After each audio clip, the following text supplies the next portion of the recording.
Hi అండి, అందరికీ నమస్తే. Welcome to my channel.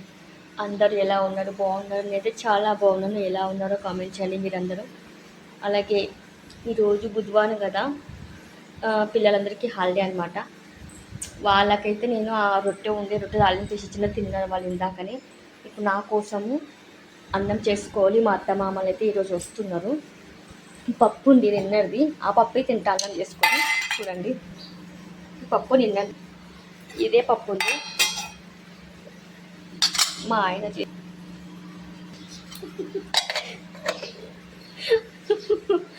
పప్పు ఉంది నిన్నది, చామకూర పప్పు. ఇప్పుడు అన్నం చేసుకొని తింటాం. మా అత్త మామలు వస్తారు, వాళ్ళ కోసం ఇప్పుడు రొట్టెలు చేయాలన్నమాట. రొట్టెలు చేయాలి. ఇంకా కూరగాయలు అయితే ఏం లేవు ఫ్రిడ్జ్లో. కూరగాయలు ఏమైనా చేయాలని అనుకున్నాను, ఫ్రిడ్జ్లో అయితే ఇవే లేవు. నిన్ననే పూలు ఉంటే మాల చేసి పెట్టినా. కూరగాయలు అయితే ఏమీ లేవు.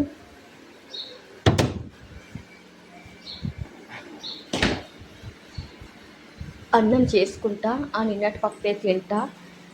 అన్నం పప్పు తిన్న తర్వాత వాళ్ళకి రొట్టెలు ఇంకేమన్నా కూరగాయ చేసి పెట్టాలి.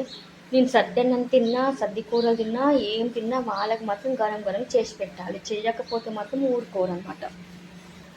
ఇంటి కోడలు ఇంటి ఇళ్ళలు సర్ది తినాలి, అన్నీ సర్దివే తినాలి. మిగిలిపోయినవి పడేసేట్టు తినాలి. కానీ ఇంటి యజమానులు మాత్రం మంచి మంచి ఫుడ్ తినాలి. చేసేది మనమే అయినా వాళ్ళకు గరం పెట్టాలి, మనం చల్లగా తినాలి. ఇదన్నమాట మన జీవితం. లైక్ చేయండి, షేర్ చేయండి, సబ్స్క్రైబ్ చేసుకోండి. Thank you so much watching for వర్స్. Thank you so much. Bye bye.